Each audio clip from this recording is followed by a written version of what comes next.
My name is Dr. Paul Gifford. I am an optometrist qualified in the UK, moved to Sydney, Australia to take up a PhD.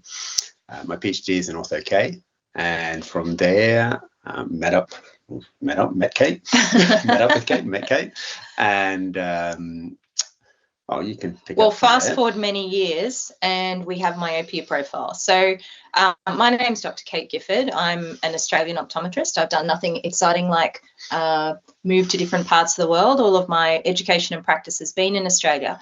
And Myopia Profile started with one-page, double-sided A4 piece of paper, which I developed to help me communicate myopia management in my practice.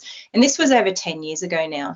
And I started talking about it at conferences and had more and more colleagues asking for a copy of this piece of paper, which I called the Clinical Myopia Profile. I was working full-time in my practice. Paul was working in research, and he had the idea of putting it onto a website so it was easier to share. And then from there, we started a Facebook group. We developed the My Kids Vision website for parent information.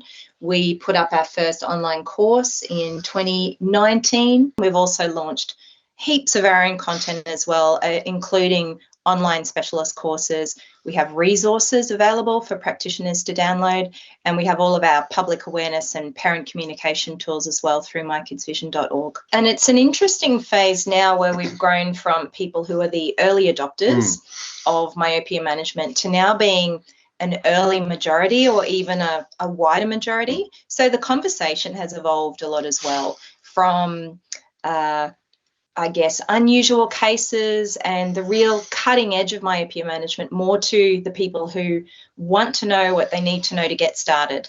And with wider availability of products and wider percolation of this knowledge as well, we have more and more of our colleagues across the world who are now coming to Myopia Profile to really get started and to develop their journey in myopia management. And I think what I saw in myopia management back 10, 15 years ago was a combination of contact lens and binocular vision practice.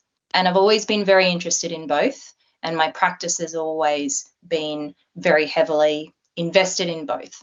So the first research we really saw on myopia control with spectacles was bifocal and progressive addition lenses, and binocular vision was sort of investigated as factors. And then the first real strong evidence for myopia control with optical treatments, not stronger concentrations of atropine, was with Ortho K. So I was working in a contact lens specialty practice. I was fitting Ortho K. So that was really the cutting edge of Ortho K. I was applying it to kids to correct myopia as well as to control it. And so when I put this piece of paper together over 10 years ago, it's because I was starting to have these long and involved chats with parents about myopia risk factors. So we had a lot of evidence on that. Parental history of myopia, time spent on near work, time spent outdoors. Also talking about binocular vision and talking about options such as contact lenses. We had no myopia management spectacles at the time, but we had contact lens options and we had a little bit of data on atropine. So I think it was really, for me, that bringing together of always being engaged in pediatric practice, being interested in binocular vision and contact lens practice. And it was just the perfect combination of both. We saw a huge amount of research coming in over this time. We've seen manufacturers creating products and bringing those online. We've been heavily involved with education, putting education out. But yet from there, you see the research coming back saying that practitioners are still not engaged. Despite all of this happening, the stage being set for them, they're still not engaged. And we felt that it just needed more of a kickstart. We needed to put something in front there to bring all of this together, to say, look, get involved, do something in practice. We're going to bring a whole bunch of resources together to help you do that.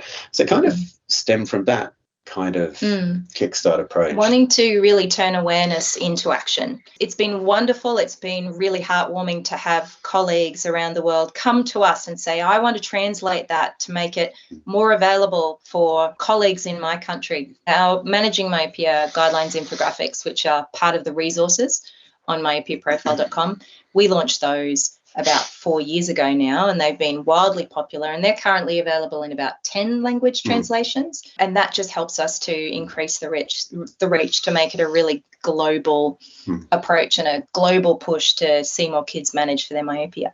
what we really wanted to launch, and what we did launch through Myopia Action Month, was 3 main resources.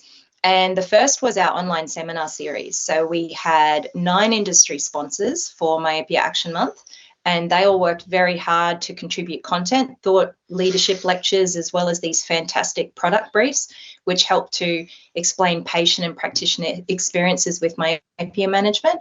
And each week for 4 weeks in September, we had a new recorded online seminar series. It was just an amazing way to really understand how all of this knowledge works in practice. Number 2 was we launched a new course for eye care practitioners called Myopia Management Made Simple. This course is 1 hour of duration. It's content rich. It takes over 100 scientific references and condenses it down into what you really need to know for clinical practice. That's still available for free on myopiaprofile.com.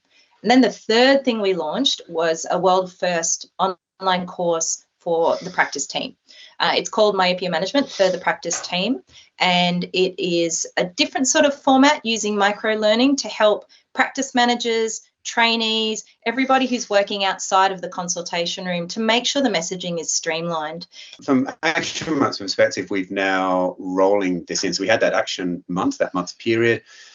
We did it over a month to make sure that it just gave everybody an opportunity to be involved somewhere. It was never intended as a do the thing for the entire month. I mean, great if you did, but yeah, just to capture some part of that. But we've rolled that on now to make this a perpetual, so Myopia Action a perpetual thing, really. And we're already now working with the industry partners, gearing up ready for the next one. So we're already working towards that, and we'll be pushing out information about that as we go forward over the next few months. So it's easy to find that information on Myopia Action Month, or what we've now renamed Myopia Action, from myopiaprofile.com. We've had over 2 million engagements across a variety of platforms. So we've had an amazing response. We've learned so much about what our colleagues are interested in and how we can best put this information forward. So we've definitely got a lot of information to work with to plan for 2024 and make it even better and even bigger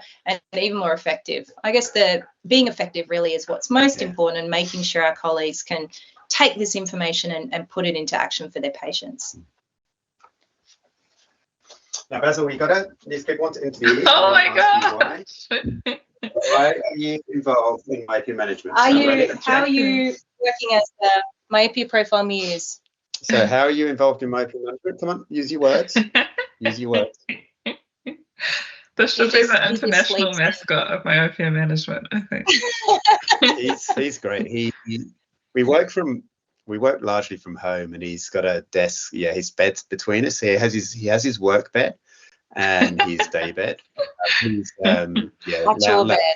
bed. And we'll be sitting there working. Go, where's the dog? Where's Basil? Call him. So get to work, Basil. Get to work. Come and sit on his bed. His little bed have so much personality. It's great. He always looks this serious too. Yeah, he has this one. So now he's just bored. Now you're bored. Oh, thank you so much.